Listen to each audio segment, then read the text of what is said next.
आज मेरे दोस्त हम बायोलॉजी के बहुत ही इम्पोर्टेंट क्वेश्चंस के बारे में जानेंगे।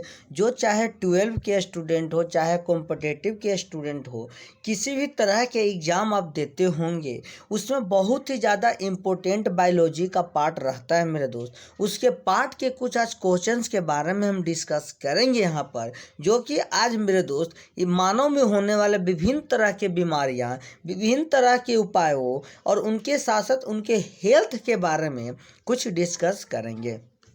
ठीक, तो सबसे पहले मेरे भाई, अगर आपको एक अच्छा शरीर, एक अच्छा हेल्थ प्रॉब्लम से दूर रहना है, एक अच्छे बॉडी की परिकल्पना करना है मेरे दोस्त, तो सबसे पहले आपको अच्छे खान पान पे ध्यान देने चाहिए। ठीक, उसी तरह से अगर बात करें मेरे दोस्त, जिस भी व्यक्ति को अगर काले पीत यानी ब्लैक बाइल नाम की बीमारी हो जाता है, उस व्यक्ति को हमेशा ही बुखार रहता है। यानी उसका बॉडी की अगर बात करें मेरे भाई, तो उसका बॉडी हमेशा ही हॉट रहती है। उसका बॉडी हमेशा मेरे दोस्त, उसका बॉडी हमेशा ही हॉट रहती है। अब हम जानने की कोशिश करते हैं मेरे दोस्त, यहाँ पर स्वास्थ्य रोग के बारे में जानेंगे। सबसे पहले हम रोग के बारे में जानेंगे। रोग मेरा संक्रामक होगा या असंक्रामक होगा, इसके बारे में हम सबसे पहले जानने की कोशिश करते हैं मेरे भाई। संक्रामक नाम की बीमारी यानी जिसको इंग्लिश में इन्फेक्शन के नाम से जानते हैं मेरे भाई। इन्फेक्शन यानी संक्रामक बीमारी एक ऐसा बीमारी है जो एक आदमी से दूसरे आदमी में फैलता है। यानी एक पर्सन से दूसरे पर्सन में फैलने वाला बीमारी संक्रामक होते हैं। जैसे आपके पापा के हैं मेरे भाई, तो आपके फैमिली में भी किसी न किसी के होंगे। इस तरह से चाहे अगर आप जिस समाज में रहते हो, जैसे आप लोग सुने होंगे मेरे भाई, एक बीमारी बहुत पहले हैजा नाम के चलता था। हैजा नाम की बीमारी के बारे में सुने होंगे कि पूरा के पूरा गांव ही साफ हो जाता था। पहले जब दवाई मेडिसिन नहीं बना था, यह भी एक हैजा, एक संक्रामक इन्फेक्शन नाम की बीमारी होती है मेरे भाई। ठीक, अगर और इसका एग्जाम्पल की बात करें सर, तो कॉमन कोल्ड यानी जो सर्दी जुखाम होती है सर, वह सर्दी जुखाम भी इन्फेक्शन के कारण ही होती है। एक व्यक्ति से दूसरे व्यक्ति में फैलने वाली बीमारी है मेरे भाई। अगर एड्स की बात करें सर, तो एड्स भी अगर एक आदमी से दूसरे आदमी में फैलने वाली है। सेक्सुअल, जब दो पर्सन सेक्सुअल सेटिस्फाई करते हैं मेरे भाई, उस समय अगर एक पर्सन को एड्स बीमारी है, तो दूसरे सेकेंड पर्सन को भी एड्स हो जाती है सर। यह भी एक इन्फेक्शन बीमारी होती है। लेकिन वहीं अगर बात करें असंक्रामक बीमारी की मेरे भाई, तो वैसा बीमारी जो एक पर्सन से दूसरे पर्सन में नहीं फैलती है सर, वह असंक्रामक बीमारी के नाम से जानी जाती है सर, जिसको इंग्लिश में नॉन इन्फेक्शन के नाम से जानते हैं। जैसे कैंसर की अगर बात करें सर, तो एक आदमी को कैंसर हुआ है, तो उसके बॉडी में टच करने से या उसके आसपास रहने से उसके दूसरे बॉडी वाले दूसरे पर्सन में बीमारी नहीं फैलती है मेरे भाई। यानी कैंसर एक नॉन इन्फेक्शन बीमारी है। वहीं अगर इन्फेक्शन की बात करें मेरे भाई, तो इन्फेक्शन की जीता जागता जो यदि प्रूफ लेना चाहते हो यार, तो वह एक कोरोना नाम की बीमारी आप लोगों ने बहुत भली भांति से सुनी होगी। आप लोगों ने क्या पूरा देश विदेश सुना। कोरोना से भी ज़्यादा कोई इन्फेक्शन वाली बीमारी करेंट में नहीं हो सकती है। वहीं अगर बात करें मेरे भाई जीवाणु के बारे में, कि बैक्टीरिया के कारण होने वाले रोग के बारे में जानें, तो बैक्टीरिया के कारण होने वाले रोग मेरे भाई टाइफोइडिया, प्रोपोनिया, चेपेचिस और प्लेग, डायफिसिया, ये सभी के सभी आपको रटने पड़ेंगे। वहीं अगर वायरल के कारण होने वाले बीमारी की बात करें मेरे भाई, तो सामान्य जो सर्दी जुखाम होते हैं, एड्स होते हैं, वह हो जाएंगे मेरे भाई। वहीं अगर मेरे भाई प्रोटोजोआ के कारण होने वाला बीमारी के बारे में एक सेकेंड है। वहीं अगर बात करें प्रोटोजोआ के कारण होने वाला, प्रोटोजोन के कारण होने वाला बीमारी मेरे भाई मलेरिया, अमीबता, कवक के कारण होने वाला रोग दाद हो गया, जिसको खाज बोलते हो। वहीं अगर कृमि रोग यानी कृमि रोग अगर कहा जाए, तो एस्क्रिटिया होता है, फाइलेरिया होता है, इस तरह से कुछ बीमारी थी मेरे भाई। अगर हम बात करें मेरे दोस्त, तो टाइफोडिया में क्या क्या से होते हैं, यानी कि मेरे भाई टाइफोडिया यदि आपको हुआ है, उसके लक्षण की बात करें सर, कि टाइफोडिया कैसे हम जाने कि मेरे बॉडी में टाइफोडिया हो गया है। टाइफोडिया होने के लिए लक्षण है मेरे भाई कि यदि आपका छोटी आंत घुसता है, यानी छोटी आंत मेरे भाई आपका फूलने लगता है, ऊंच ज्वार होने लगता है, कमजोरी होने लगती है, अमाशय में पीड़ा होने लगता है मेरे भाई, कब्ज बनने लगता है, सर दर्द करने लगता है, भूख न लगता है, यह सभी के सभी लक्षण टाइफोडिया के हैं मेरे भाई। उसके साथ साथ अगर बात करें मेरे भाई, तो गंभीर मामलों में आंत्र में छिद्र और मृत्यु भी हो सकती है, यानी टाइफोडिया के कारण आदमी मर भी जाता है। वहीं अगर बात करें मेरे भाई, विडाल परीक्षण से पुष्टि की जाती है, यानी कि यह जो टाइफोडिया है मेरे भाई, टाइफोडिया के जो लैब में टेस्ट किए जाते हैं, आपका जो टेस्ट होंगे कि टाइफोडिया बॉडी में है कि नहीं, वह विडाल परीक्षण के द्वारा की जाती है। मैरी मेलियन इसको खोज किए हैं मेरे भाई, और यह कॉर्क पे प्रयोग करके इसको टाइफोडिया को खोज किए थे। अगर हम बेसिकली बात करें मेरे नेक्स्ट जो बीमारी है मेरे दोस्त, न्यूमोनिया।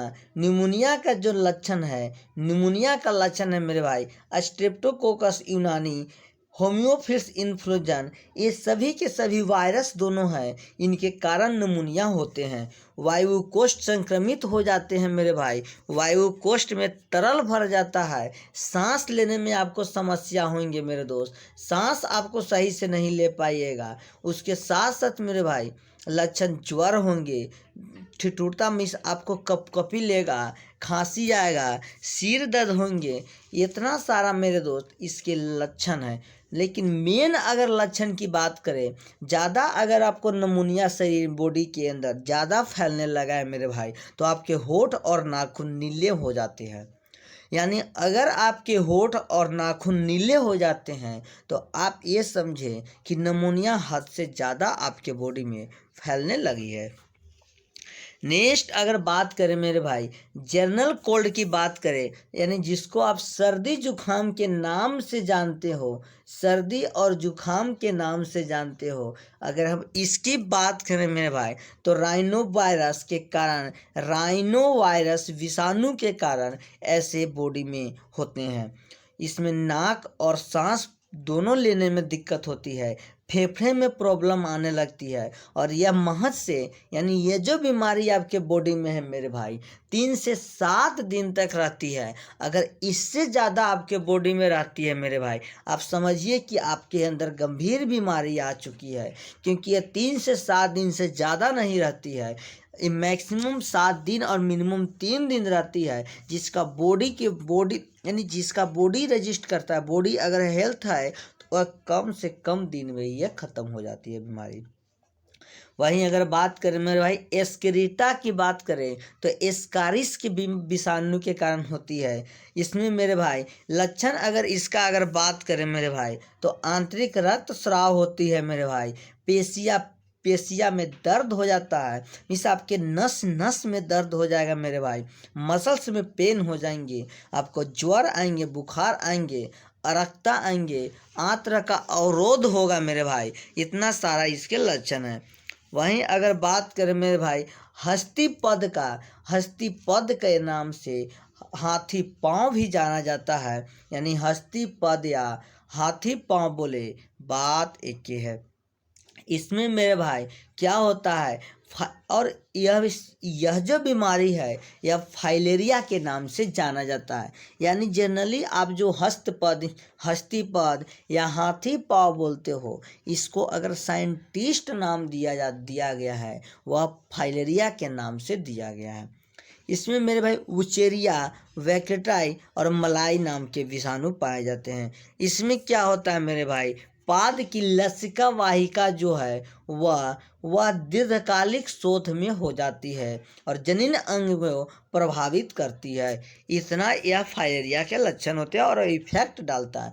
वहीं बात करें मेरे भाई अमीबेस, यानी कि अमीलता नाम की बीमारी जो होता है, एंट अमीबा हिस्टोलोटिका नाम के विषाणु के कारण होती है मेरे भाई, और वृहद चार्जर बोला जाता है को प्रभावित करती है। अगर इसकी लक्षण की बात करें मेरे भाई, तो इसका जो लक्षण होता है वह कब्ज बनना, उदरीय पीड़ा यानी पेट के अंदर दर्द होना, ऐंठन लेना, आपके पूरा बॉडी में दर्द होगा, रस रस में ऐंठेगा, अत्यधिक श्लेष्मल होंगे, रक्त के थक्का वाला मल निकलेगा। इतना सारा आपके इसके लक्षण होते हैं। लेकिन अगर बात करें मेरे भाई, तो यह जो बीमारी होती है घर में जो घरेलू मक्खियाँ होती हैं, इसके कारण यह बीमारियाँ फैलती है।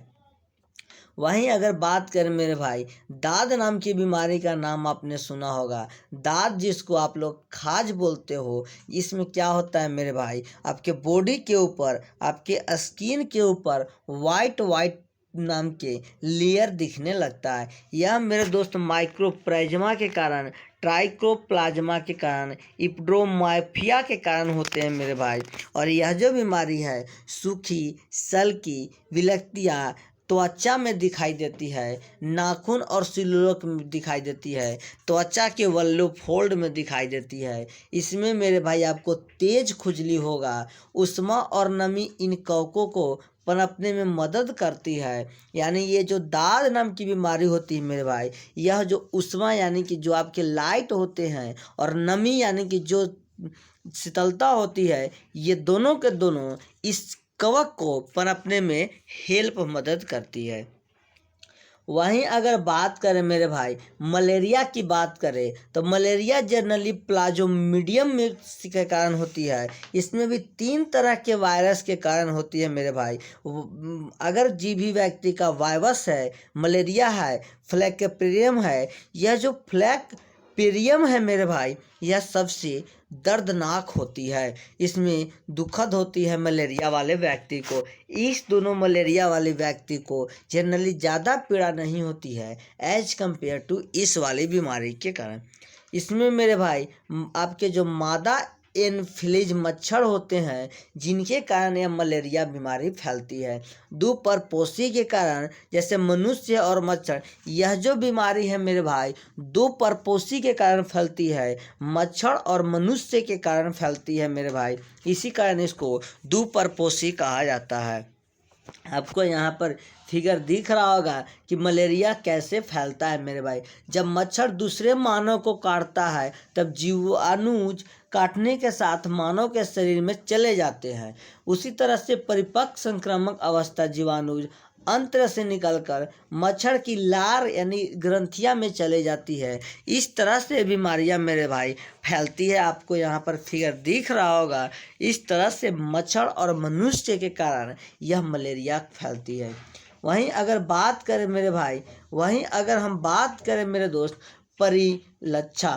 प्रतिरक्षा इम्यूनिटी की बात करें मेरे भाई, तो इम्यूनिटी 2 तरह के होते हैं। इम्यूनिटी के मतलब होता है कि आपके बॉडी के अंदर कितना सहने की कैपेसिटी है। यह मेनली 2 तरह के होते हैं मेरे भाई, सहज प्रतिरक्षा और अप्रतिज प्रतिरक्षा, जिसको इनेट इम्यूनिटी कहते हैं और जिसको एक्वायर्ड इम्यूनिटी के नाम से जाना जाता है। जो सहज प्रतिरक्षा होती है मेरे भाई, वह जन्म से ही मिलती है, और जो अप्रजित प्रतिरक्षा होती है वह जन्म के बाद मिलती है। यानी जन्म से पहले जो आपके पास जो भी है, आपके बॉडी के अंदर रेजिस्टेंस पावर है, वही आपका इम्यूनिटी कहा जाता है, इनेट इम्यूनिटी कहा जाता है। एक्वायर्ड इम्यूनिटी मेरे भाई जन्म के बाद जो भी एक्सटर्नल दिया जाता है। अगर हम बात करें मेरे भाई कि